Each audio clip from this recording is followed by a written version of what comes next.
Hi little pupils, welcome to 5th standard science online class. In the previous class, we saw about air, its composition, layers of the atmosphere and different ways which the atmosphere helps us. In this class, we will see about the properties of air. Before that, I would like to give some points about the causes of depletion of the ozone layer. Due to the extensive use of chlorofluorocarbons used in refrigerators and jet plane, the ozone layer has depleted. This type of gas is very harmful to the ozone layer.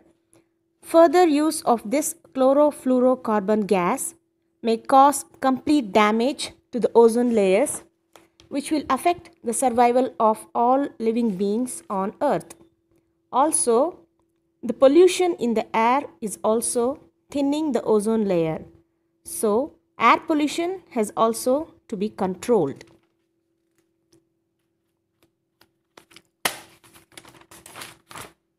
Okay, now let's see about the properties of air. We are going to see the properties, the two properties which are air occupies space and air exerts pressure. Okay, so the first one is air occupies space. So for this, take a balloon and blow air inside it. What will happen? The balloon will increase in size. So this shows that air occupies space.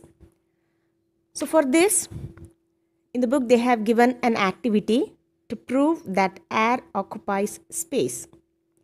So for this we need a glass, a tub filled with water.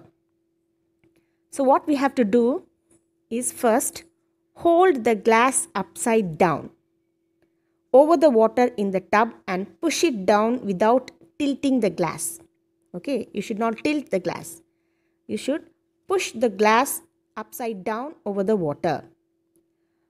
So observe whether water enters the glass or not. So what will happen? The water will not go inside the glass.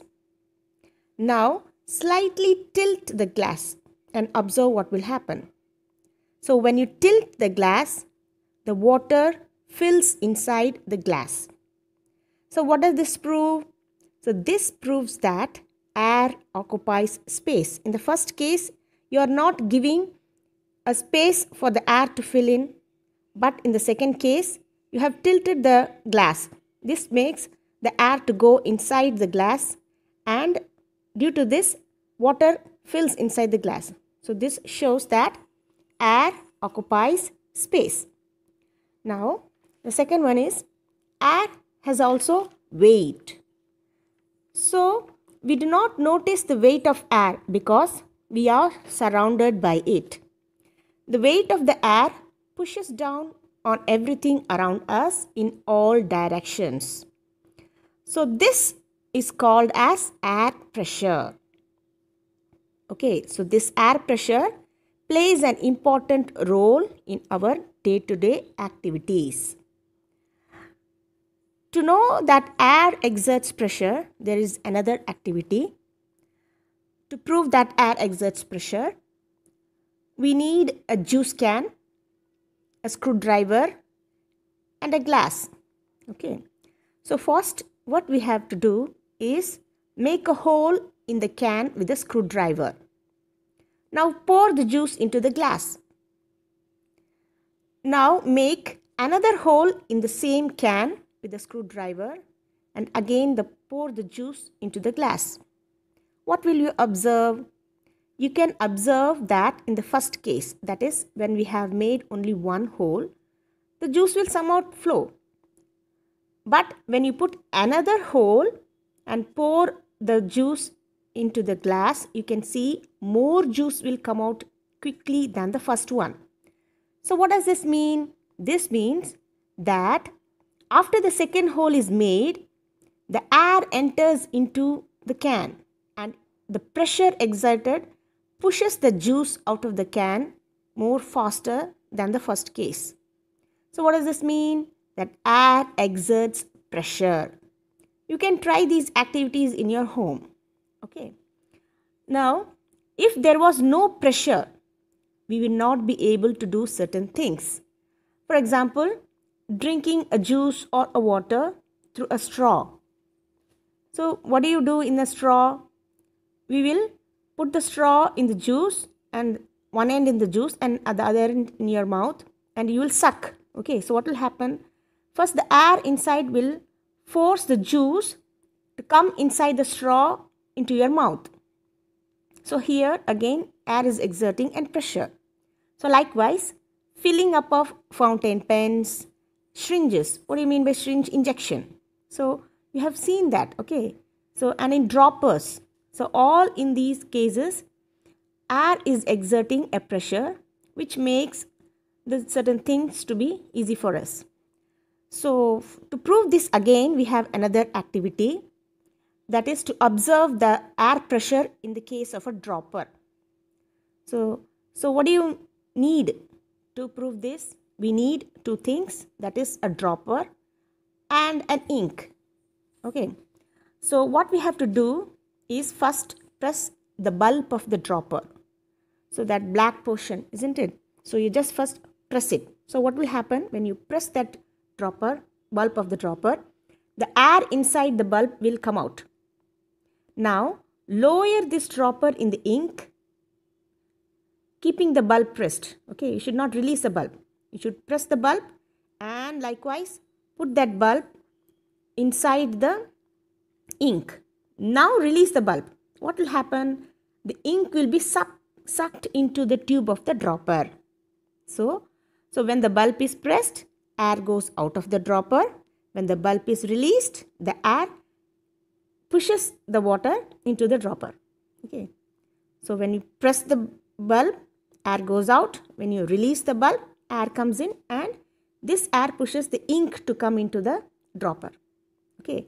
So all these activities prove that for the first condition, that air occupies space, and in the next two activities, it proves that air exerts pressure.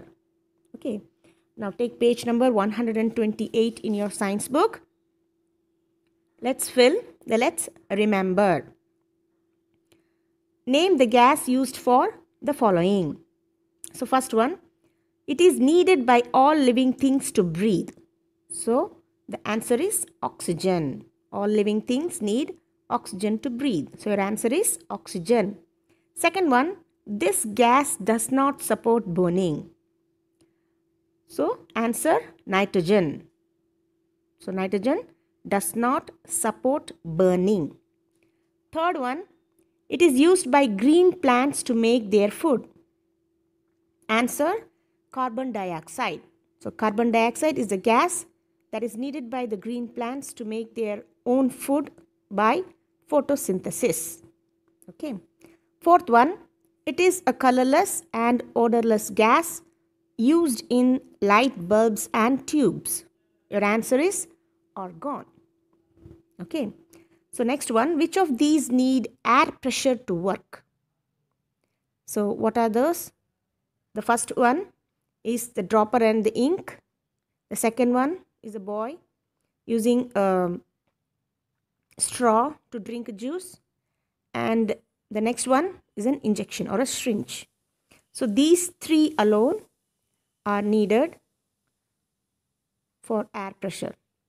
Okay, these are the three examples for air pressure: dropper, straw, and the syringe.